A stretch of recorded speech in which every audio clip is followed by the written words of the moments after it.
әдәби тапшыруларыбызны дәвам иттерәбез. Хәзер без сезне язучы Фәрит Яхинның «Күке фалы» дигән әсәрен тыңларга чакырабыз. Аны Тәлгать Хамматшин укый.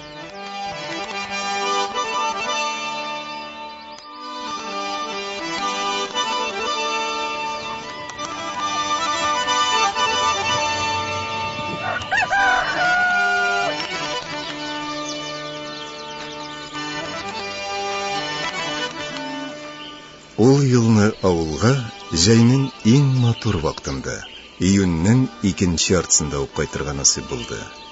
Көннәр шундый да рәхәт һәм матур тора иде. Әле печәнгә төшәргә иртәрәк. Авыл кырларында, яшелчә бакчаларында эшләрнең беразга бетебрәк торган чагы. Халык тыныч ялды. Кичләрен урамның әле бер башында, әле икенче очында я гармун тальян моңы кузгала, яки берәр яшь йөрәк кычкыртып, магнитофон радио ишене ялгап куя. Җыр агыла, ки.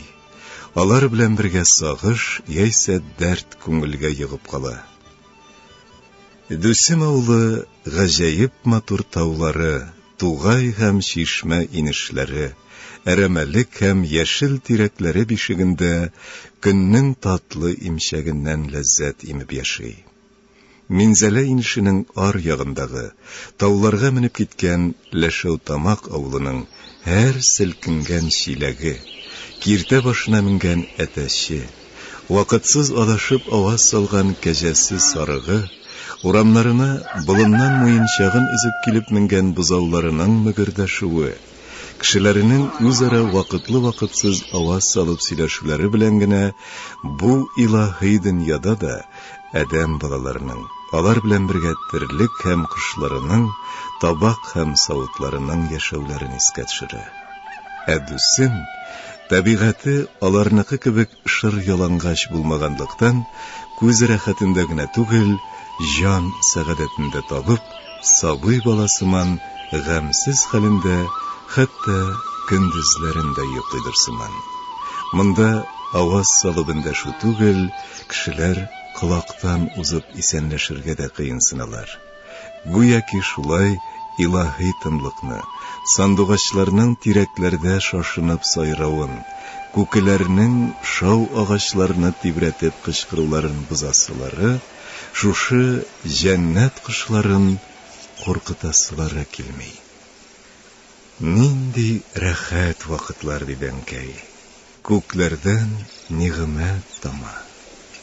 Ул шунда кичкенә, матур, йомшак учларын алга сузды.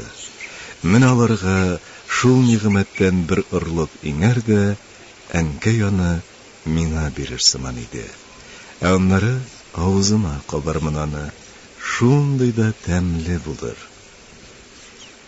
Мин тугайга төшеп, вак-төяк чыбык-чабыклар җыеп, учак тергезгән. Шунда шашлык кыздырам дигән ниятемдә идем. Соңгы елларда бу рәвешле тәгамләнү һәммә кешенең диярлек гадәтенә үрелеп китте. Шәһәрдән кунакка кайталар да, су буенда яки болында учак ягып, табигать кочагында ит кыздырып, шуны капкалап, гаиләләре, туганнары, дуслары белән ял итә безне халык. Башкалар шулай эшләгәч, минем әнкәй генә үз баласының ниятенә каршы килә димени инде. Өйдә мул ризыклы өстәл тулып, тәмам сыгылып торса да, яшьләрнең табигать кочагын үз итүләрен хуплый иделәрме аналар? Әллә моны да ял итүнең бер шарты дип уйладылармы? Белмим. Әмма татарда борынгыдан сайранга чыгу дигән гадәт булган. Минем дә учагым шул сайранга чыгудан безнең көннәргәчә килеп җиткән, яки соңгы елларда гына яңара башлаган җирсу идеме, әйтә алмыйм. Тәгаен генә шуны беләм. Тугайда учак ягып, ит кыздырып ял итү шундый да рәхәт һәм күңелле.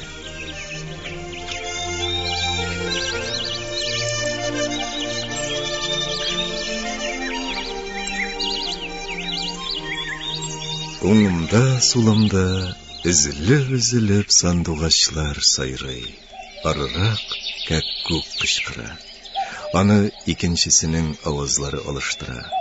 Артта әлеге дә баягы тауга менеп баручы иләмсез ләшәү тамак авылы. Онытылып китеп, үз тормышы белән шаулаша. Түрдә Минзәлә инешенең бу ягындагы минем Дүсем авылында кемдер тагын тальян белән моңлы җыр суза. Балаларым, хатыным тугайдан болынга күтәрелеп, чәчәкләр җыеп йөри. Дөньям түгәрәк, уям җылы, бәхетле. Күкләр тына белми күкелдиләр. Гүяки нәрсәне булса да миннән санаттырасы килә. Мәсәлән, кесәдәге акчамны, киләсе китәсе байлыкларны, гомерне әйеме? Бер үк әйе дип килешә күрмәгез. Кесәсендәге акчаны бер кем дә күкедән санатмый. Ә менә алда булачак гомерне, анысын беләсең килсә, күкедән сорау фалы бар халыкта. Әллә соң тәвәккәлләргәме? Юкка кычкырганчы санасын әйдә. Әнә бит, туктаганнары да юк. Берсен икенчесе алыштырып кына торалар. Сорыйммы әллә? Юк, сорамыйм. Ходай күпме биргән, шул инде безгә. Анысын да күкедән санатып торырга димени. Аннары каян белсен ди ул? Күке фәрештә түгелле. Аллаһның тәкъдирләр китабын укый алмый һәм бөтенләй укый да белми. Шунда исемә төште. Убыр шайтан ялчысы урманда кәккүк дип кычкыра-кычкыра кешеләрне үз артыннан ияртеп китеп адаштыра икән имеш. Бер вакыт шулай урман буенда кызлар күз йомышлы уйнаганда, күзе бәйләнелгәннән кача биреп, «Мин монда, кәккүк, мин монда, кәккүк» дип шарт куешканча аваз салалар икән. Аларны шайтан тыңлап торганда, убырны күкегә әверелдереп очырган. Кызлар кичке иңгердә иптәшебез чакыра дип, аның артыннан китеп адашканнар. Шушы риваят күңелемдә хатирә рәвешенә кереп яңарды да, үз хәлемнән үзем көлеп куйдым. Храфат бит бу.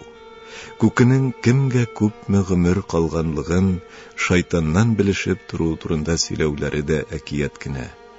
Андый имеш-мимешләргә ышанырга монда юләр түгелдерменле. Ә күке туктый белми һаман күкелди. Аның тавышы җанны иркәли, ымсындыра, күңелгә рәхәтлек бирә. Күкләр, җирләр, чишмәләр, таулар гүяки күке тавышы белән үзара сөйләшә.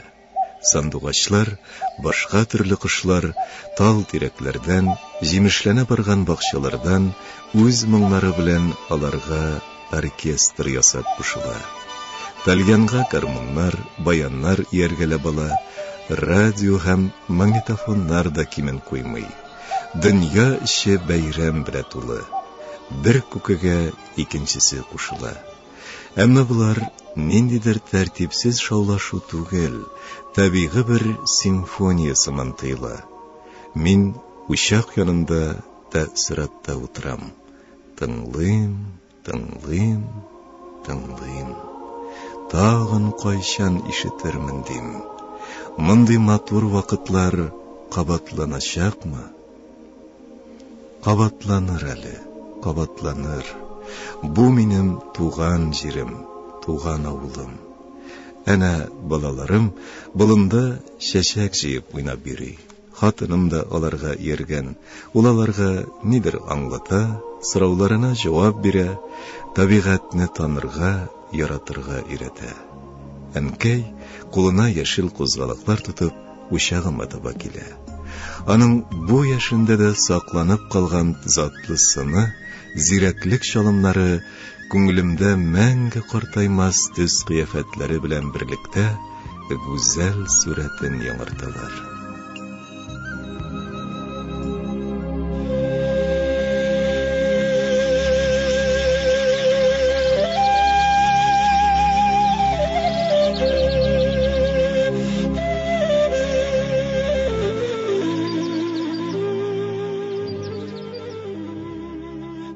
Әнкәй, тукталып, үләннәр арасыннан тагын да кузгала кыякларын өзеп ала, кайсы берләрен татып та карый. Җылы, рәхәт, дөньялык, шундый ямьле вакытың бу синең. Минем әнкәй кап-кара, озын чәчле чибәр кеше. Бер вакытта да тормыштан зарланганы булмады. Ятим бала булып, үги ана кулында үскән. Бөек Ватан сугышы елларында 16 яшеннән Бакыртау колхозында бригадир булган. Гомере буе җәйләрен кырда, кышларын фермада эшләде. Пенсиягә чыккачтан эшсез тотмадылар. Сөт җыючы да, идарәдә җыештыручы да ул булды. Ат казанган колхозчы исеме бар иде. 6 бала анасы. 70 яшенә җиткәч кенә кешедән уялам дип, үзен колхоз эшеннән биздерде. Әмма йорт эчендә барча йөкне, кош-корт, мал-туар карауларга кадәр үзе алып бара иде. Сыйыры, бузаулары, сарыклары, тавыклары, казлары, үрдәкләре, абзар кураларда тулып торды. Бер эшендә кешедән эшләтмәде. Бакчасында карый, ашларны да ыстап пешерә иде. Кайберәүләр сәнәк, көрәк ишедән курка торган булалар. Алар бит бары тик эш кораллары гына юк исә. Шулай да буларны кулыңа алсаң эшләргә туры килә. Әнкәй исә бер генә төрле эш коралында тыныч кына яткыра белмәде. Һаман да 2 кулы эшкә ятып торды. Озын төннәрне йонерләп, балаларына, ишле оныкларына ыек башлар, бияләйләр бәйләп өлгертә. Туңмасыннар дип илтеп тә бирә, яки кеше ашада, күчтәнәчләре янына куеп, барчабызга бердәй җибәрә иде. Әле һаман да кышкы салкыннарда мин аларны киеп йөрим. Аякларым, кулларым җылыда рәхәтләнә.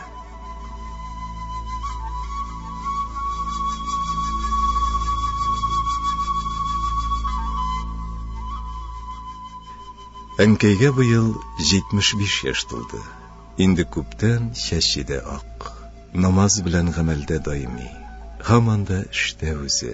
Әйтәм бит, күңелемдә сакланган яшь вакыттагы төсләре белән кушылып, аның сурәте миндә һаман да 40тадыр дигән тойгы уята. Әмма үзем дә, әнкәй мине 35-ндә тапкан, 50гә таба көннәремне санап баруга күчтем түгелме соң? Эшемдә авыр күтәрәсе түгел юк исә, шулай да ял итәргә яратам. Әнкәй, ул инде без кайтасын алдан белешеп, бәрәңге бакчасының чүпләрен утап, гөл итеп куйган, терлек абзарлары да тәртиптә, тирисләре түгелгән, мал туары да үз әйтмешли күәшнә кебек. Мөгаен бу сүз русның квашнясыннан татарчага ауыштырып ясалгандыр. Үз кемлегеңне кеше сүзе белән үлчәү безнең халыкка хас сыйфат инде анысы. Замандашлары кебек үк әнкәй дә тормышның ачысын төшесен күп татыганлыктан юк барга бирелеп тормый иде. Ил тагын буталып китте. Шушы 90-нчы еллар аны колхоз төзегән.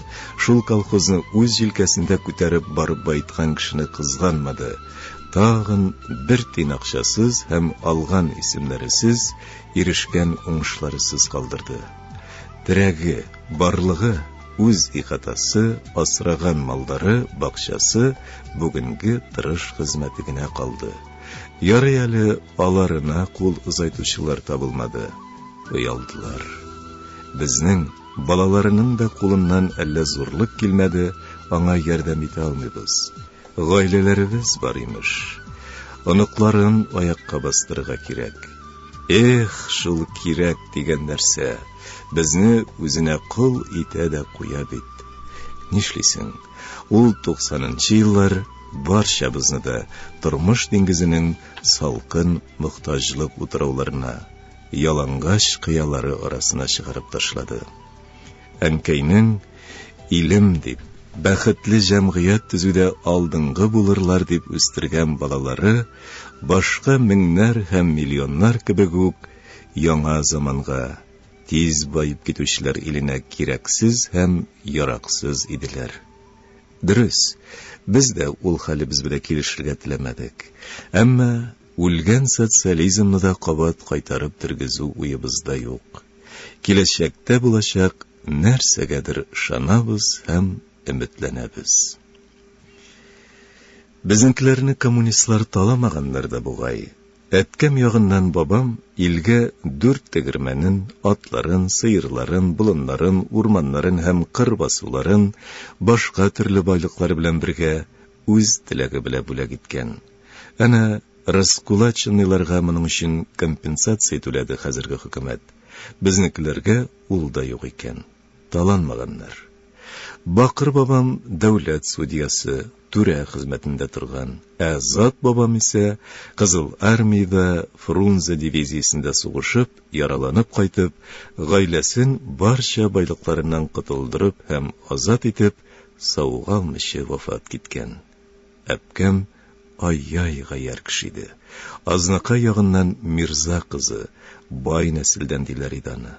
Кулындагы балдак, йөзек, беләзекләрен сугыш елларында да, чабада киеп чаллы элеваторына икмәк ташыганында да, урак урганында да, сабан сөргәндә дә салмаган диләр иде.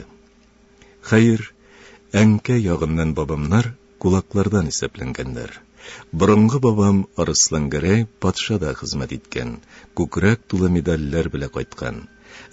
Әнкәйнең әтисен колхозга кермәгән өчен хөкем итеп төрмәгә ябып куйганнар. Шунда шактый чиреткәннән соң туры сугыш авызына җибәргәннәр. Ишенә каты яраланып кайткан да, озак тормый үлеп тә киткән.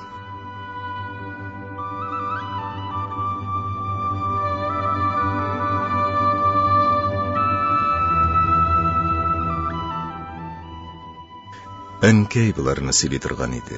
Гыйбрәт булсын дигәндер инде. Әмма илне дә, аның җитәкчеләрен дә каһәрләмәде. Колхоз байлыгын, элеккеге коммунист рәисебезнең улы килеп, тәмам талап бетереп китте. Әйе, ул да рәис иде. Әмма булдыручы түгел, юк итәр һәм үзенә бар байлыкны убыр кебек итар өчен килгән иде ул. Халык аның кылануларын күреп торды, тимәде, сүз әйтмәде.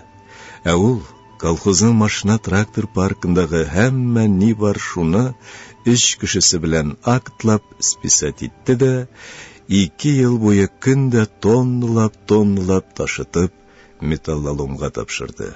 Шуның киременә КАМАЗлар алды, башкача да кыландырды. Колхозчылар үзләренә һич ни дәгъва итмәделәр. Ул аларны хезмәт хакы түләми генә 10 еллап үзенә эшләтте. Фермадагы мал туарны төрле хәйләле юллар белән шәһәрдәге ит кибетләренә озатып бетерде. Хәер, бер бездә генә түгел, ил эчендә бар җирдә шул хәл иде.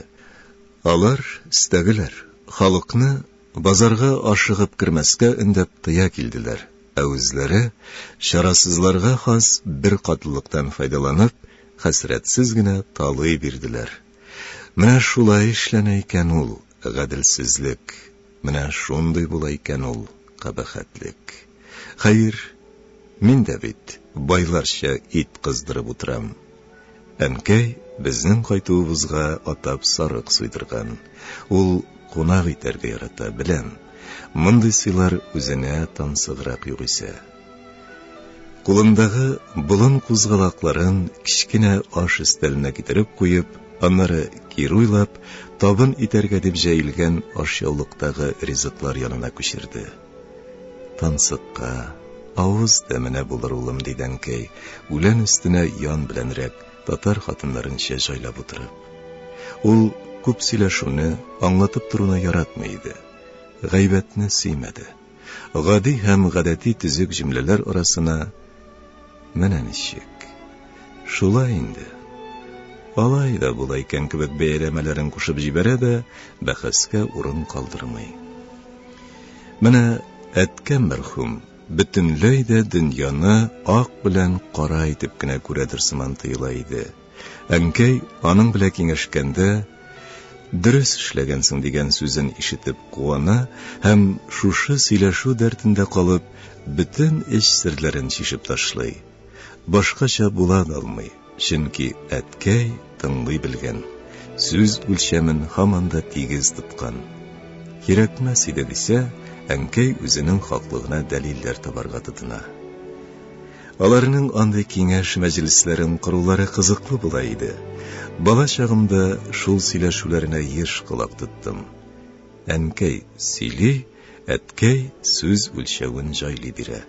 Һәм менә әле генә дөрес эшләгәнсең дип кат-кат өстәп килгән җиреннән кирәкмәс иде ди. Әнкәй аптырашлы уйларда кала. Аннары аңлатып бирүен таләп итмичә, алай икән дип әйтеп куя. Гадәттә аларның киңәш мәҗлесләре кичен уздырыла. Кайбер көннәрдә әнкәй бик озаклап уйлана. Әмма ике кулы да эштә. Әле табак савытларны юа, әле икмәккә камыр изә, әле аш пешерә. Һаман әткәйнең кирәкмәс иде дигән сүз казыгыннан уза алмый интегә. Моның башкача түгеллеген мин дә беләм, чөнки әнкәй әле һаман уйлана, вакыйгаларны үз күңеле аша кабат җилгәреп, әткәй корган үлчәүгә салып, вакыт-вакыт тагын да алай икән дип әйтеп куя.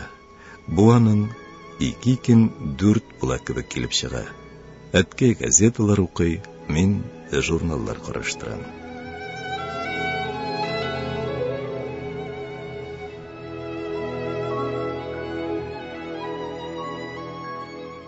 Нәрсәләр турында сөйләшүләр инде онытылып беткән, әмма күп сүз баш казыгы дигәннәре хәтердә калган.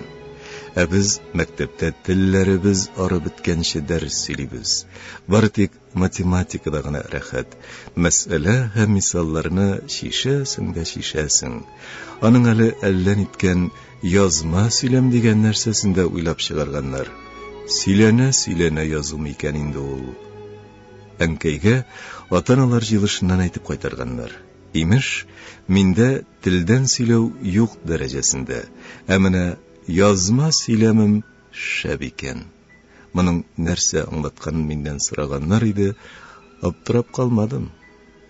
Белмим. Әлегә алай да, былай да эшләп караганым булмады. Укытучыбыз бутагандыр дидем. Бездә теге сарайлы кызы гына теленә салына яза. Ул вакытта бу мәсьәлә ачык калды. Хәзер инде ул язма сөйләм дигәннәренең ни нәрсә икәнлеген беләм. Сүз эчтәлекле итеп яза белү хакында барган икән.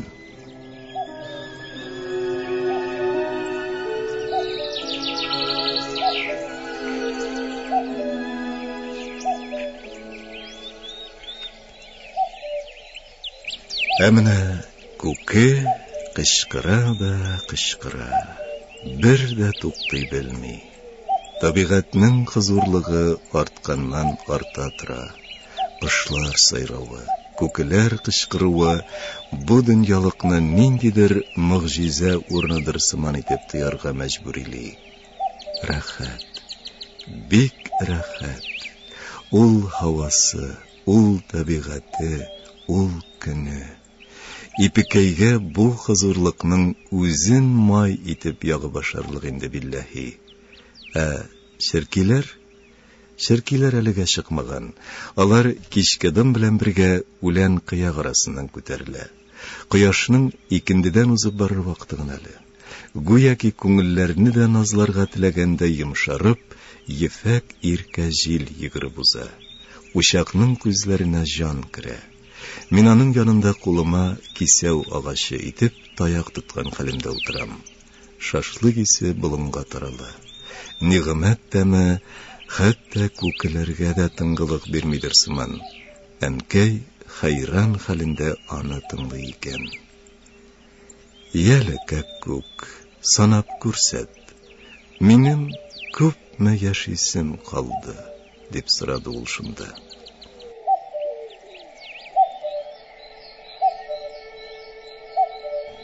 Моны ишеткәч, йөрәгем жу итеп куйды. Әнкәйгә борчулы күзләремне күтәреп карадым, ә йөрәк һаман сикерә. Әнкәй, нигә алай иттең инде? Әмма күкенең ничәне санавын мин дә көттем. Әле яңа гына берсеннән берсе уздырырга теләгән кошлар да курыктылар бугай, тынып калган төслиделәр. Авыр җиләс җил дә каяндыр килеп җитеп, учагымның төтенен бетереп алып очты. Хатыным, балаларым болында чәчәкләр арасында иде әлегә. Алар да нигәдер шомландымы, бирегә таба килә башладылар. Шунда күке аваз салды.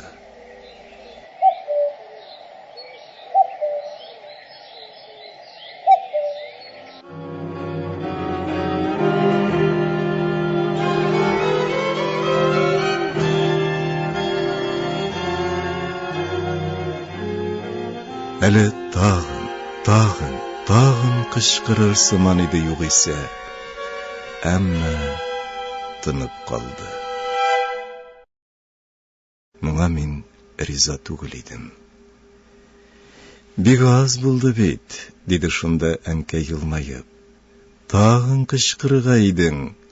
Кәккүк, кәккүк, кәккүк. Кабат авыр җил исеп куйды. Монысы миңа җан ишеткеч булып тоелды. Күкеләр инде тәмам тынып калды.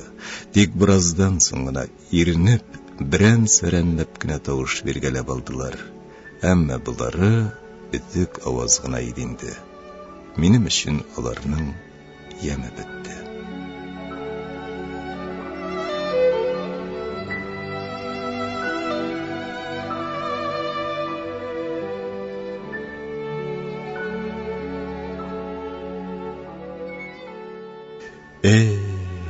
Яшәгән кешегә 3 көне дә бик озын аланың улым, диде әнкәй.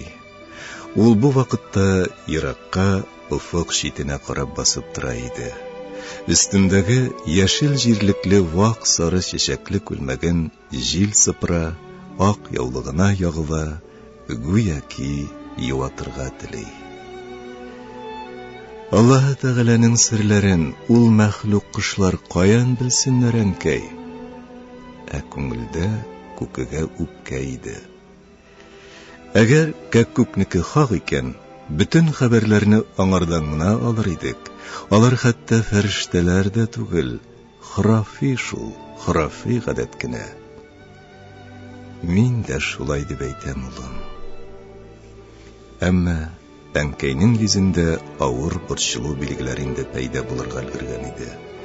Әле генә җәннәт бакчасы кебек тоелган дөньялык кабат караңгыланып киткәндәй сизелде.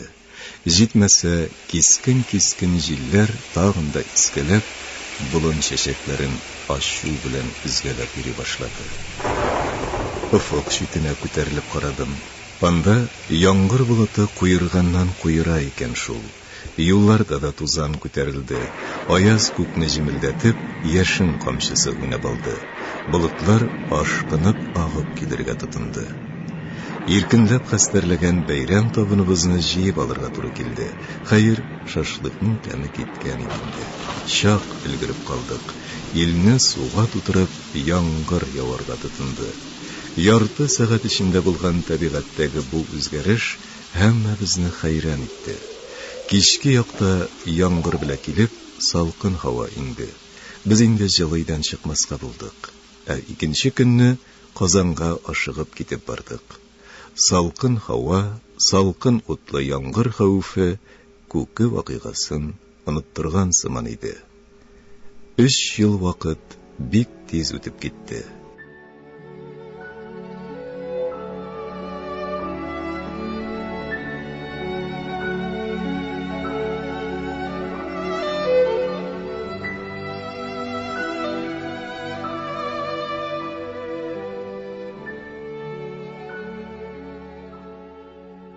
Аяк өсте гамәлдә йөгереп йөргән әнкәбез көтмәгәндә түшәккә егылды. Вакыйга ураза гаетеннән соң булды. Ул хәбәрне ишетү белән авылга ашыктык. Әнкәйдә кара шир авыру пәйда булыр дип башыбызга китергән идекмени без. Мөмкин түгел. Әмма тәкъдирдән узмыш юктыр ла ул.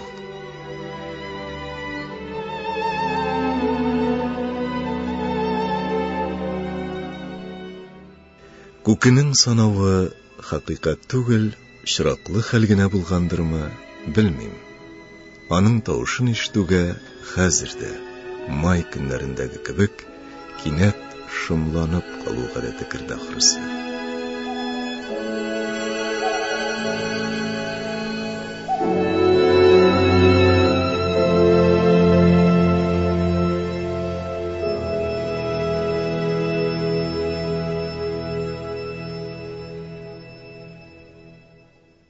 Сез язучы Фәрит Яхинның «Күке фалы» дигән әсәрен тыңладыгыз. Аны Тәлгать Хаматшин укыды. Тапшыруның тавыш операторы Гөлнара Хикматуллина, режиссеры Әлфия Гыйлаҗи, мөхәррире Рөстәм Акъегет.